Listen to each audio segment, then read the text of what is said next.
Good afternoon, students. I am Guruswamy, head of the Department of Physics, IDST Government College, Chikmagalur.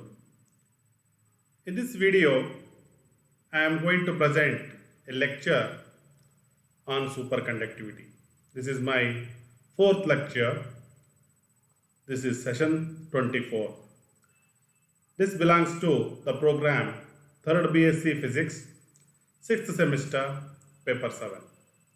The title of the paper is Solid State Physics and Electronics. In this lecture, I am going to discuss the topics like high temperature superconductors, advanced high temperature superconductors, applications of high temperature superconductors. Now we have to know what are high temperature superconductors. A brief discussion connected with high temperature superconductor and its history is discussed in this slide. In 1986, a real breakthrough in superconductivity took place. The scientists Bednarz and Muller discovered metallic oxygen deficient copper oxide compounds of the barium lanthanum cuprous oxide system with a transient temperature of about 35 Kelvin. We know that the discovery of superconductivity, the scientist H.K. Holmes discovered superconductivity in mercury with a critical temperature or transient temperature is about less than 4.2 Kelvin. But here the scientist discovered some metallic oxygen deficient copper oxide compounds like barium, lanthanum, cuprous oxide exhibit superconductivity with greater temperatures, that is about 35 Kelvin. Other scientists like Chu and co-workers formed one more high temperature superconducting material that is made of yttrium barium cuprous oxide system with a transient temperature about 90 Kelvin. Any superconductor with a transient temperature above 24 Kelvin is usually called as high temperature superconductors.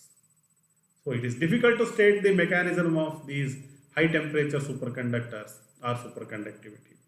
It has been realized that the role of oxygen is essential for high temperature superconductors, high temperature oxide superconductors. The role of oxygen is very much essential to exhibit superconductivity at very high temperatures. The unit cell of high temperature superconductors have complicated structure as compared to your low temperature superconductors, metallic superconductors.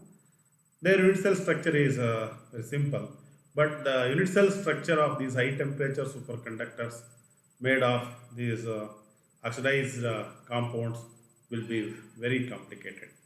If the cell contains one atom of rare earth metal, two barium atoms, three copper atoms, and seven oxygen atoms, the cell containing one atom of rare earth metal, two barium atoms, three copper atoms, and seven oxygen atoms, then such superconductors are called as 1, 2, 3 superconductors.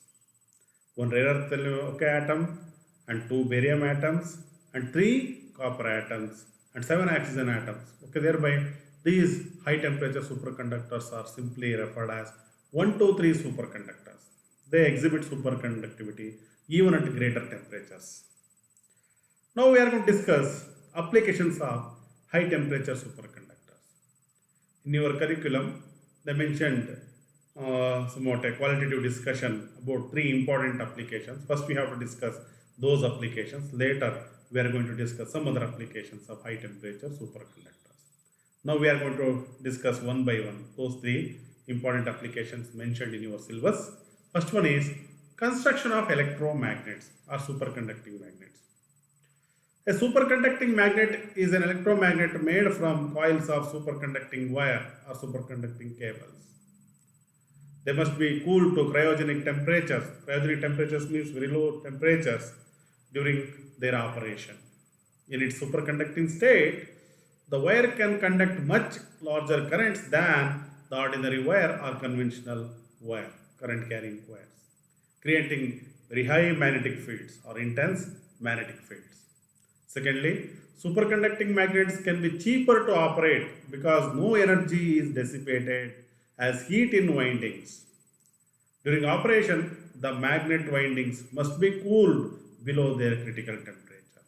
Here the problem is we should maintain that low temperature. Na? Okay, that is the problem. Except that one, here superconducting magnets can be cheaper to operate. Operation cost is very less. Okay, because no energy loss can absorb in the form of heat in the windings. The maximum magnetic field achievable in superconducting magnet is limited by the critical field SC and the critical current IC. We can achieve very high magnetic fields with the help of superconductors. But there is some problem to achieve very high magnetic field what we expect. Those are okay, those that is limited by two factors. One is the critical magnetic field, another one is critical current. Okay, as compared to the conventional electromagnets, superconducting magnets produce very high magnetic field, even though they have the limitation, that is SC and critical current. Okay. Therefore, advances in magnets have focused on creating better winding materials. Currently, magnets are composed of niobium titanium. This material has critical temperature about 10 Kelvin and critical magnetic field about 15 Tesla. Okay, if the materials having very high critical temperature and critical magnetic field, then those are suitable for these superconducting magnets. Okay, because these critical magnetic field and critical temperature and hence current will limit the production of the very high intense magnetic fields by superconductors. Therefore, the materials those can having very high critical temperature and critical magnetic field. Those are preferred to construct the superconducting magnets. Superconducting magnets gave a number of advantages over our conventional electromagnets. Those electromagnets are also referred as resistive electromagnets. They are, first one, they can generate magnetic fields that are up to 10 times stronger as compared to our conventional electromagnets. Second one, they are used in magnetic resonance imaging machines, MRI machines, and nuclear magnetic resonance equipment, NMR equipment. They are used in MRI machines and NMR equipment. They are used in mass spectrometers. They are used in mass spectrometers in spectroscopic studies, and they are also used in particle accelerators. That is discussed in nuclear physics paper.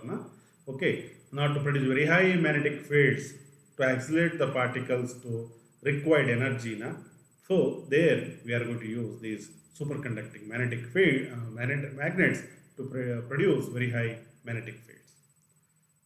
Next one of the most challenging uses of superconductor magnets or superconducting magnets in the Large Hadron Collider Particle Accelerator.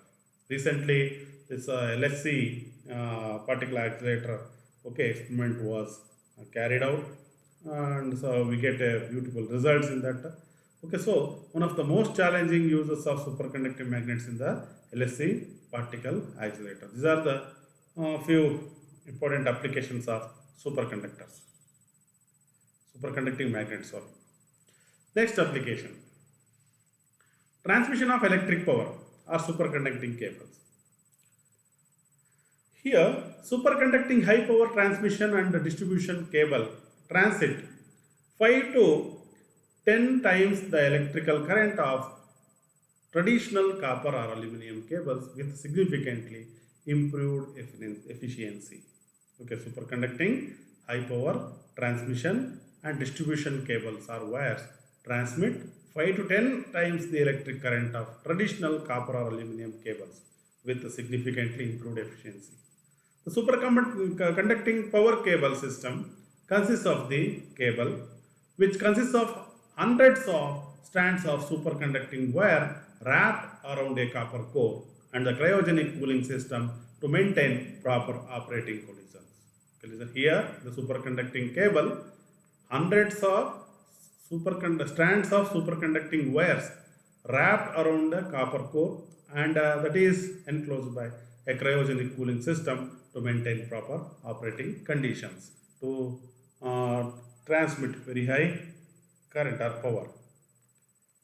Superconducting cables offer solutions for utilities facing challenges that include, while using these cables now we facing some problems. Those problems are substation footprint availability. Substation footprint availability. Main station to substation we have to transmit now. There we face this problem. Substation footprint availability. Capacity load relief. This carries very high power na superconducting cable. Okay, that capacity load relief problem is also faced. Avoid substations. Okay, and high load connections between substations. Okay, etc. These are the some problems or say challenges facing while transmitting very high power by using the superconducting cables or superconducting wires. The superconducting power cables are particularly suited to high load areas and they are act as bridge between electric energy transmission and distribution. Superconducting cables are act as a bridge between energy transmission and distribution. Transmission voltages ranges from 60,000 volt to 765,000 volt. 60 kilo in short, 60 kilovolt to 765 kilovolt, and distribution voltages ranges from 5,000 volt to 46,000 volt. Okay, this is the range of voltages. Okay, will transit through the superconducting cables. Next application, magnetic shielding. Electromagnetic shielding is the practice of reducing the electromagnetic field in a space by blocking the field with barriers made of conductive or magnetic materials. Okay, what is magnetic shielding? Electromagnetic shielding or simply magnetic shielding is the practice of reducing the electromagnetic field in a space by blocking the field with barriers made of conductive or magnetic materials. Where we not wanting these electromagnetic fields, okay, exposure. That reason we have to shielding na, or we have to evacuate that magnetic field na. Okay, that is done by using superconductors. Shielding is typically applied to enclosures to isolate electrical devices from the outside world or environment, and to cables to isolate wires from the environment through which the cable runs. Shielding is typically applied to enclosures to isolate electrical devices from the electromagnetic interference, nothing but outside world, and to cables to isolate wires from environment through which the cable runs. Okay. Electromagnetic shielding that blocks radio frequency electromagnetic radiation is also known as RF shielding, radio frequency shielding. Usually in communication, we need this type of shielding, not to avoid the interference effects or noise. The shielding can reduce the coupling of radio waves. The shielding can reduce the coupling of radio waves, electromagnetic fields and electrostatic fields. A conductive enclosure used to block electrostatic fields is also known as a Faraday cage. A conductive enclosure used to block these electrostatic fields is also known as Faraday cage. Lastly, the amount of reduction depends very much upon the material used, the nature of the material used, its thickness, the size of the shield volume, and the frequency of the fields of interest. Which frequency fields are going to be evacuated from the region or from the instruments, and the size, okay, shape and orientation of apertures in the shield to incident electromagnetic fields, etc. These are the few points should connect with this magnetic shielding or electromagnetic shielding. Next, we are going to discuss comparison between low critical temperature and high critical temperature superconductors. Low TC and high TC superconductors. Low TC superconductors. These requires liquid helium as a coolant, whereas high TC superconductors requires liquid nitrogen as a coolant. In the case of low TC superconductors, liquid helium TC is above 4.2 Kelvin, above 4.2 Kelvin. Whereas in the case of high TC superconductors, the liquid nitrogen critical temperature is above 77 Kelvin, 77 Kelvin. Here low TC superconductor obeys BCS theory, whereas high TC superconductors does not obey BCS theory. ITC superconductors does not obey BCS theory. Next, here in this slide there is a list of some high temperature superconductors. Again, mainly there are two categories were found. Those are cuprate or copper based superconducting materials, and known as iron based superconducting materials.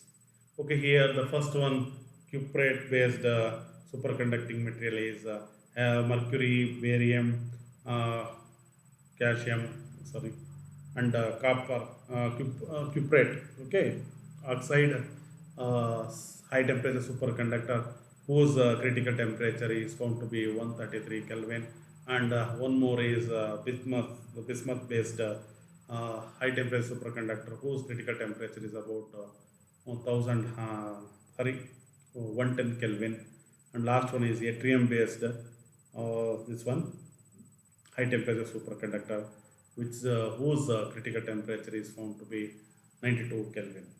Next, iron based superconducting materials, lanthanum, ferric, polonium based superconducting materials whose critical temperature is 4 Kelvin, and one more is 43 Kelvin, and another one iron based superconducting material has critical temperature of about 56 Kelvin. Other high temperature superconducting materials are magnesium diporide, whose critical temperature is 39 Kelvin, and fluoride material.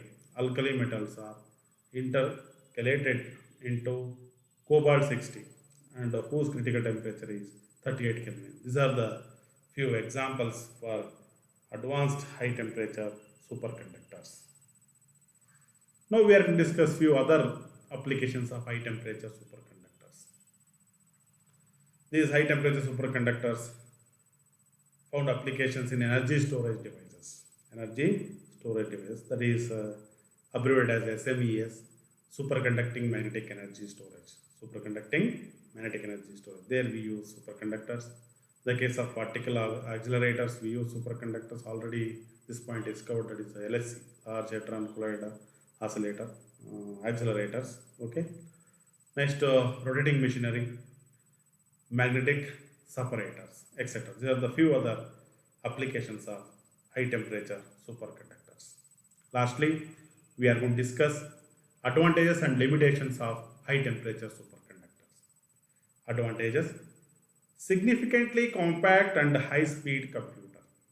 These high temperature superconductors found applications in significantly compact and high speed computer, low power consumption. The next advantage is high temperature superconducting wires are 150 times more efficient than our conventional copper or aluminum wires, okay, during transmission. Transformers no longer required and reduce electricity cost. And last one is in superconducting magnetic energy storage, there will be absolute zero loss of power. Absolute zero loss of power. There is a mistake here, double typing. Loss of power. Disadvantages: many of the high temperature superconductors are made with toxic and rare earth elements, leads increased mining and its disposal affect the disposal. Mining and its disposal affect the environment. Many of the HGS are made with toxic and rare earth elements, leads to increased mining and its disposal. This affect the environment. Manufacturing cost of high temperature superconductor increased by 100% of the present day. Difficulties in maintaining the critical temperature. The maintaining critical temperature is one of the major problem. Okay. Next, lastly, SMES requires larger space and there may be adverse effect on health.